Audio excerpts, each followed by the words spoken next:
करे, वो किस्मत वाले होते हैं। माता जिनका नाम पुकारे, वो लोग निराले होते हैं। माता रानी फल देंगी, आज नहीं तो कल देंगी। दोस्तों, आप सभी को नवरात्रों की एक बार पुनः हार्दिक शुभकामनाएं। कहते हैं कि इन पावन 9 दिनों में जो माता की शरणागत हो जाता है, जो भी माता की कथाओं को सुनता है, माता के व्रत को रखता है, माता की कहानियाँ सुनता है, उस भक्त पर माता रानी की विशेष कृपा होती है। दोस्तों, आज है माँ दुर्गा के पंचम स्वरूप अर्थात स्कंद माता का दिन, जो कि पूर्ण रूप से स्कंद माता के चरणों में समर्पित है। और आज हम जानेंगे माँ दुर्गा के 5वें अवतार स्कंद माता के अवतार की कहानी। दोस्तों, पहली क्रमशः जो हमने 4 वीडियो बनाई, उसमें आप सभी की तरफ से माता रानी के चरणों में जो श्रद्धा सुमन अर्पित करी, बहुत ही सराहनीय रहा। इसी प्रकार अपना प्यार और आशीर्वाद हमें देते रहें। आइए माता रानी के चरणों में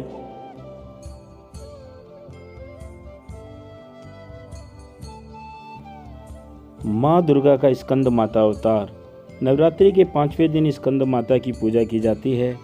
स्कंद माता देवी दुर्गा का 5वां अवतार हैं। स्कंद माता का नाम 2 शब्दों से मिलकर बना है, स्कंद व माता, जिसका अर्थ होता है स्कंद की माता। स्कंद का अर्थ है कार्तिकेय, जो कि महादेव और माता पार्वती के पुत्र हैं। माता का अर्थ है माँ, और इस प्रकार स्कंद माता पार्वती का ही एक रूप है। माँ स्कंद माता की 4 भुजाएं हैं। माँ एक हाथ में कार्तिकेय को पकड़े हुए हैं और उनके दूसरे व तीसरे हाथ में कमल का पुष्प है। अपने चौथे हाथ से स्कंद माता अपने भक्तों को आशीर्वाद देती हैं। स्कंद माता की सवारी एक शेर है। स्कंद माता विशुद्धि चक्र की अधिष्ठात्री देवी हैं। विशुद्धि चक्र हमारे गले के ऊपरे हुए भाग में ठीक नीचे स्थित होता है। माँ स्कंद माता की सच्चे मन से पूजा करने से विशुद्धि चक्र जागृत हो जाता है, जिससे वरी की सिद्धि प्राप्ति होती है। दोस्तों, माँ स्कंद माता का वाहन मयूर भी है। अगर आप लोग ध्यान से देखेंगे तो इस बात को समझ पाएंगे, इसलिए इन्हें मयूर वाहन के नाम से भी जाना जाता है। उनका वर्ण यानी त्वचा का रंग शुभ्र है। माता हमेशा कमल पर विराजती रहती हैं और इसलिए वह पद्मासना देवी के रूप से भी जानी जाती हैं और पूजी जाती हैं। माँ स्कंद माता का मन पूर्ण रूप से लौकिक और सांसारिक संबंधों से दूर रहता है। स्कंद माता का पूजन करने वाले व्यक्ति और जीव मुख्यतः सांसारिक बंधनों में रहकर भी उनसे मुक्त हो जाते हैं। माँ दुर्गा के स्कंद माता अवतार की ऐसी मान्यता है कि माता सती द्वारा अपना देह त्यागने के बाद भगवान शिव ने खुद को सजा देने के लिए स्वयं को सांसारिक बंधनों से दूर कर लिया था और एक तपस्वी के रूप में पहाड़ों के बीच कड़ी सर्दी में तपस्या करने चले गए थे। इसी दौरान तारकासुर और सुरपद्मान नाम के 2 राक्षसों ने देवताओं पर हमला कर दिया। उस वक्त देवताओं की मदद करने के लिए कोई नहीं था। तारकासुर और सुरपद्मन नाम के दोनों राक्षसों को ब्रह्मा जी द्वारा यह वरदान प्राप्त था कि उन्हें मारने के लिए शिव जी की संतान को ही आना होगा। उन राक्षसों ने चारों ओर कलह का माहौल बनाया हुआ था और अपने आसपास हर किसी को परेशान करके रखा था। इन दोनों राक्षसों के अत्याचारों को देख देवतागण भी चिंतित थे। तब सभी देवतागण भगवान विष्णु के पास गए और उन्हें अपना दुख सुनाया, परंतु विष्णु जी ने उनकी कोई मदद नहीं की। विष्णु जी से मदद न मिलने पर देवताओं ने नारद जी के पास जाने का सोचा। उन्होंने नारद जी से जाकर कहा कि यदि वह इनकी मदद करें तो देवतागण हमेशा आप लोगों के सहयोगी बने रहेंगे। उन्होंने नारद जी से यह भी कहा कि यदि वह माता पार्वती से भगवान शिव को पति के रूप में पाने के लिए तपस्या करने को कहेंगे, तब शायद भगवान शिव उनसे शादी कर लें और उनके मिलन से महादेव की संतान जन्म ले जो उन राक्षसों का वध कर सके। इसलिए नारद जी के कहे अनुसार माता पार्वती ने भगवान शिव को पति के रूप में पाने के लिए घोर तपस्या की और उनकी भक्ति से खुश होकर भगवान शिव ने उनसे विवाह करने का निर्णय लिया था। विवाह के पश्चात माता पार्वती और भगवान शिव की ऊर्जा से एक बीज का जन्म हुआ। बीज के अत्यधिक गर्म होने के कारण उसे अग्निदेव को सरवाना नदी में सुरक्षित रखने के लिए सौंप दिया गया। अग्निदेव भी उसकी गर्मी सह नहीं पाए, इसलिए उन्होंने उस बीज को गंगा को सौंप दिया, जो उसे आखिर में सरवाना झील में ले गई, जहां माता पार्वती पहले से ही पानी के रूप में मौजूद थी। उस बीज को धारण करते ही वह गर्भवती हो गई। इस समय पश्चात कार्तिकेय ने अपने 6 मुखों के साथ जन्म लिया। कार्तिकेय के जन्म के बाद उन्हें तारकासुर और सुरपद्मान विनाश करने के लिए तैयार किया गया। सभी देवताओं ने मिलकर उन्हें अलग अलग तरीके का ज्ञान दिया और राक्षसों से लड़ने के लिए उन्हें महत्वपूर्ण शस्त्र भी दिए।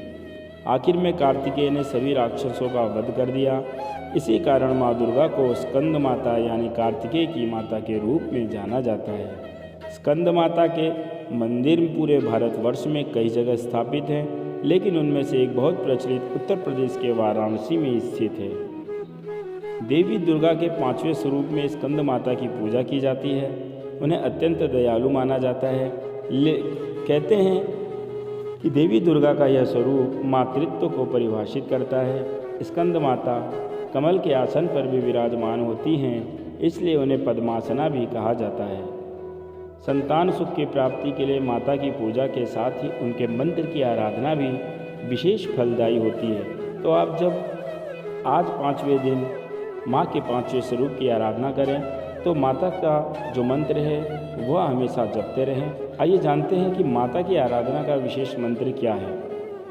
भक्तों, माता की आराधना का विशेष मंत्र है ओम देवी स्कंद माताय नमः। ओम देवी स्कंद माताय नमः। अर्थात ओमकार स्वरूपी स्कंद माता, जो कि अपने भक्तों की समस्त इच्छाओं को क्षण भर में पूर्ण कर देने वाली है, उनके चरणों में बारंबार नमस्कार है। स्कंद माता की उपासना से बाल रूप स्कंद भगवान की उपासना स्वयं हो जाती है। माँ स्कंद माता की उपासना से उपासक की समस्त इच्छाएं पूर्ण हो जाती है और उसे संतान सुख की प्राप्ति भी होती है। अतः हमें भी स्कंद माता की शरण प्राप्त हो, यही प्रार्थना करनी चाहिए। तो भक्तों, यह थी माँ दुर्गा के 5वें अवतार स्कंद माता की कहानी। माँ दुर्गा का स्कंद माता अवतार हमें यह सिखाता है कि कैसे एक माँ सदैव अपने बच्चे को अच्छाई की ओर बढ़ना सिखाती है। यदि कभी जीवन में बुराई का सामना करने के लिए शस्त्र भी उठाने पड़े तो माँ अपना पूरा समर्थन देती है।